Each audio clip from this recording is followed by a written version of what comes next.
Hello guys, मेरा नाम है प्रिंस और आप देख रहे हैं एनिमे समीक्षा। चलिए वीडियो को स्टार्ट करते हैं। तो एपिसोड के स्टार्ट में हम देखते हैं कि जिनवू कैमरामैन से कैमरा बंद करने के लिए कहता है और फिर हम देखते हैं कि फैंग हंटर चा को ब्योंगू के पास रख देता है। तो योनहू जिनवू से पूछता है कि तुम ब्योंगू के साथ क्या करना चाहते हो। तो जिनवू उसका कोई जवाब नहीं देता। तो योनहू उससे कहता है कि मैंने तुमसे क्वेश्चन पूछा है। तो जिनवू उससे कहता है कि हमारे पास टाइम नहीं है, तो तुम चुप हो जाओ। और फिर हम देखते हैं कि जिनवू ब्योंगू के पास जाकर उसको अपनी शैडो आर्मी में शामिल कर लेता है। फिर नेक्स्ट सीन में हम बाहर का सीन देखते हैं जहां सभी हंटर्स जो शिप पर होते हैं वो बची हुई एंड से लड़ रहे होते हैं। फिर हम देखते हैं कि रेजी अपने बचे हुए हंटर्स से कहता है कि चेयरमैन ने प्लान 9 के एग्जीक्यूशन के लिए कहा है। तो होशिनो उससे कहता है कि क्या तुम्हारा दिमाग खराब हो गया है? तुम हमें उस आइलैंड पर दोबारा भेजना चाहते हो जहां वो मॉन्स्टर है? अगर तुमने उसको देखा होता तो तुम अभी कुछ और बोल रहे होते। वो तो ऐसे मारा गया जैसे कि वो कोई बड़ी बात है ही नहीं। तो रेजी उसे कहता है कि वो नया वेरिएंट मर चुका है, कोरिया के एक हंटर ने उसे मार दिया। तो ये सुनकर होशिनो चौंक जाता है। फिर हम आइलैंड का सीन देखते हैं जहां वो सभी जान जाते हैं कि जिनवू मरे हुए लोगों को यूज कर सकता है और वो सिर्फ एक समनिंग मैजिक नहीं है। फिर जिनवू योनू से कहता है कि मैंने एक आवाज सुनी, हंटर ब्योंगू मुझसे उसकी पावर यूज करने के लिए कह रहा था। फिर हम देखते हैं कि ब्योंगू जाकर हंटर चा को हील कर देता है। तो जिनवू योनू से कहता है कि मुझे लगता है कि मैं समझ गया कि वो रियल लाइफ में कैसा इंसान था।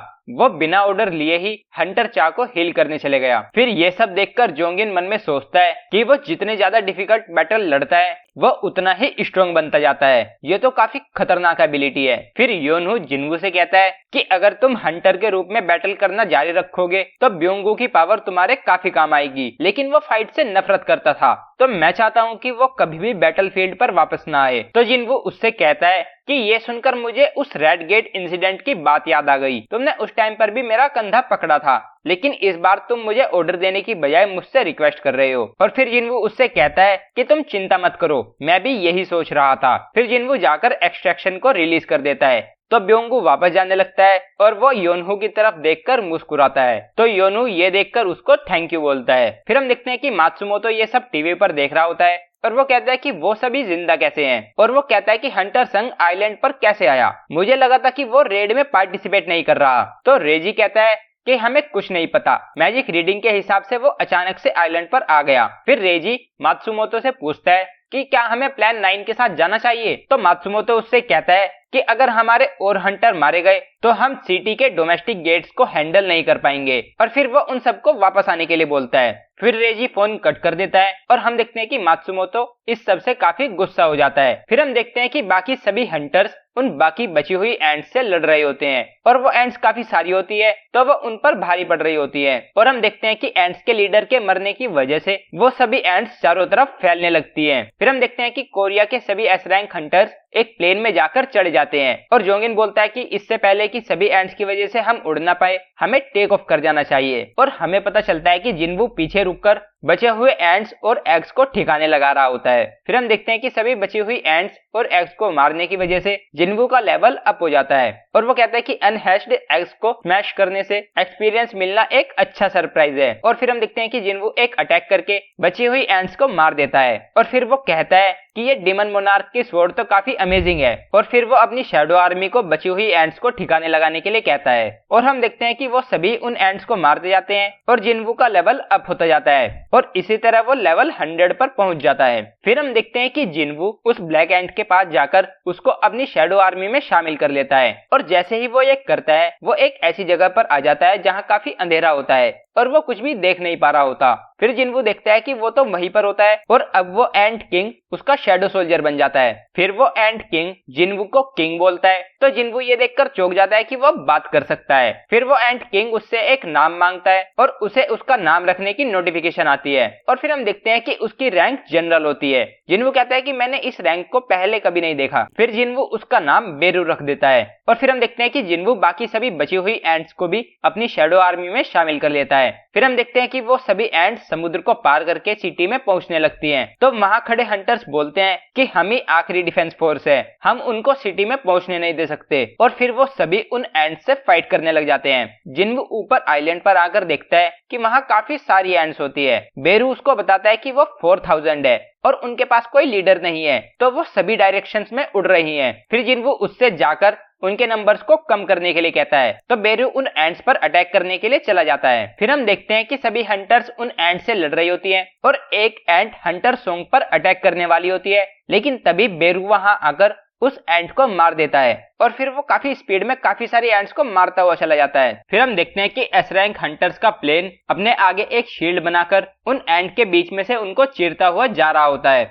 और हंटर लिम और जोंगिन उन एंट्स पर अटैक कर रहे होते हैं। फिर हम देखते हैं कि वो हंटर शील्ड को बनाकर नहीं रख पा रहा होता और वो एंट्स उस शील्ड को तोड़ देती है। वो एंट्स उस प्लेन पर अटैक करने वाली होती है, लेकिन तभी जिनवू अपने वाइवर्न पर आकर उन एंट्स पर अटैक करके उनको बचा लेता है। फिर हम प्रेसिडेंट गो की आवाज सुनते हैं और वो कहते हैं कि फील्ड में सभी हंटर्स की वजह से आइलैंड पे से एंट्स को खत्म कर दिया गया और हमारी कंट्री के एस रैंक हंटर्स सेफली वापस आ गए और हंटर चा जो अनकॉन्शियस थी उसको हॉस्पिटल में ट्रांसपोर्ट कर दिया गया है। इस रेड में काफी लोग मारे गए, लेकिन जेजू आइलैंड का खतरा टल गया और फोर्थ जेजू आइलैंड रेड में हमारी जीत हुई है। फिर हम एक शिप का सीन देखते हैं और शिप का कमांडर बोलता है कि लगता है विदेश से हमारे पास और ज्यादा विजिटर्स आए हैं और वो 2 दिन से आ रहे हैं। और हमें पता चलता है कि वो एंट्स उड़कर उन तक भी पहुंचने लगते हैं। वो एंट्स उनकी फायरिंग रेंज में आने वाले होते हैं, तो शिप का वाइस कमांडर सभी मेष टाइप हंटर्स को तैयार रहने के लिए बोलता है। तो कमांडर उसे रोकते हुए कहता है कि लगता है कि हमारी कंट्री का हीरो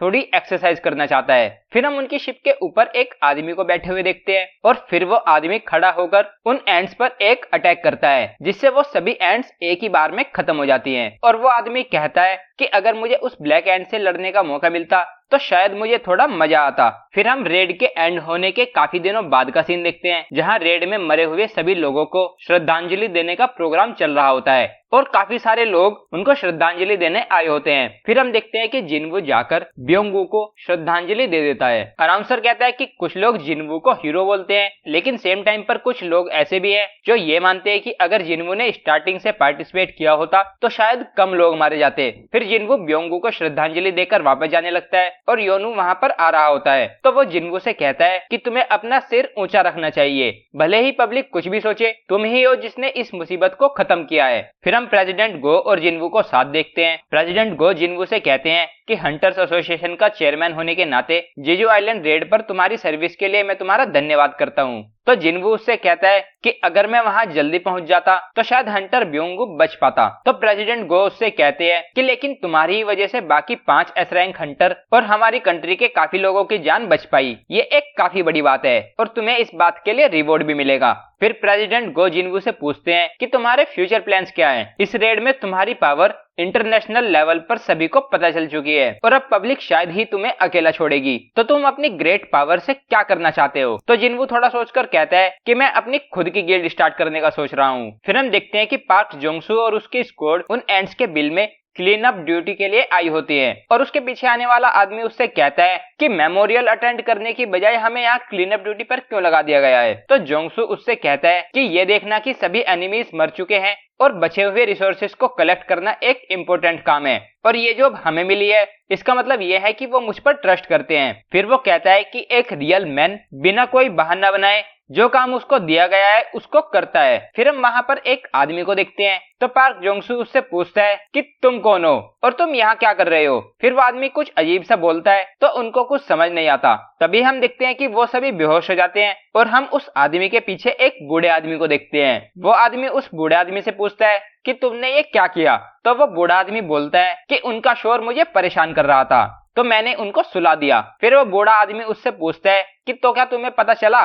तो वो आदमी कहता है कि हाँ, वो पक्का उसकी ही पावर थी। फिर वो बूढ़ा आदमी पूछता है कि लेकिन उसके जैसा कोई ह्यूमंस की हेल्प क्यों कर रहा है? तो वो दूसरा आदमी बोलता है कि वो हमेशा से अजीब ही था और अगर तुम क्यूरियस हो तो खुद जाकर उससे मिल लो। फिर वो बूढ़ा आदमी एक गेट खोलता है और उससे वापस चलने के लिए कहता है। तो वो आदमी उस बूढ़े आदमी से पूछता है कि उनमें से एक तो यहाँ पर था। तो वो बूढ़ा आदमी कहता है कि हम इस एरिया को उस पर छोड़ सकते हैं और ये बोलकर वो बूढ़ा आदमी वहां से चला जाता है और वो गेट बंद हो जाता है। फिर वो आदमी कहता है कि मैं बस इमेजिन कर सकता हूँ कि अगर वो यहाँ पर होती तो वो कितना बड़ा सीन क्रिएट करती और फिर वो भी एक गेट खोलकर वहां से चला जाता है और फिर हमें पता चलता है कि जिनवू के डैड उन्हें देख रहे होते हैं। फिर हम देखते हैं कि जिनवू अपनी कार में बैठा होता है और ट्रैफिक जैम में फंसा हुआ होता है। जिन्हों उससे फोन पर बात कर रहा होता है और जिनवू जिनो को बताता है कि चेयरमैन गो ने गिल्ड के लिए अप्रूवल दे दिया है। फिर हान जिनो को फोन से हटाती है और जिनवू से कहती है कि मुझे भी हायर करना, मैं प्रॉमिस करती हूँ कि मैं तुम्हारे काम आऊंगी। और फिर जिनो और हान आपस में बहस करने लगते हैं, तो जिनवू उनका फोन कट कर देता है और फिर से कहता है कि मैं सच में कहीं नहीं पहुंच रहा।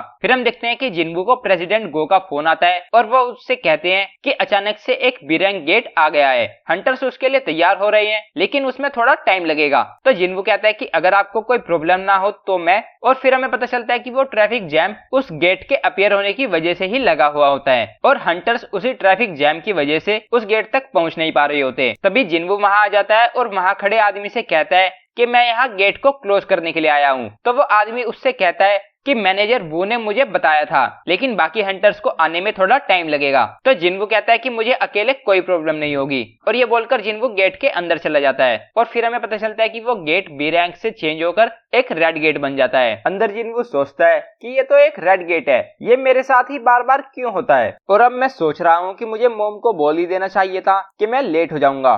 फिर हम उसके चारों तरफ काफी सारे मॉन्स्टर्स को देखते हैं और उनको देखकर जिनवू कहता है कि लेकिन अगर यहाँ सिर्फ ये ही है तो शायद इसमें ज्यादा समय नहीं लगेगा। फिर हम देखते हैं कि जिनवू अपनी शैडो आर्मी को बुला लेता है और कहता है कि चलो इसे जल्दी से खत्म करते हैं। फिर हम बाहर का सीन देखते हैं जहां हंटर चा होती है। फिर जोंगिन उसके पास जाकर उससे कहता है कि वो मेमोरियल सेरेमनी में आया था। तो हंटर चा कहती है कि रेड में प्रूव हो गया कि मुझे अभी भी काफी कुछ सीखना है, मैं वहां कुछ भी नहीं कर पाई लेकिन वो कर पाया, मैं उसकी बराबरी करना चाहती हूँ और मैं उसके साथ खड़ी होना चाहती हूँ और ये करने के लिए मुझे स्ट्रॉन्ग बनना होगा। फिर हम गेट के अंदर का सीन देखते हैं जहाँ शैडो आर्मी मॉन्स्टर्स से लड़ रही होती है। फिर हम जिनवू की आवाज सुनते हैं और वो कहता है कि हंटर्स लड़ने के लिए पैदा हुए हैं, डंजन ऐसी दुनिया है जहाँ सर्वाइवल ही मैटर करता है और एक हंटर को शिकार बनने के लिए हमेशा तैयार रहना पड़ता है क्योंकि तुम अपनी मौत से सिर्फ एक ही कदम दूर होते हो। लेकिन फर्क नहीं पड़ता कि वो कितने दुश्मनों का सामना करते हैं और चाहे वो कितने भी स्ट्रॉन्ग हो, सभी हंटर्स के पास फाइट करने के रीजंस हैं, जैसे कि अपनी फैमिली को प्रोटेक्ट करना,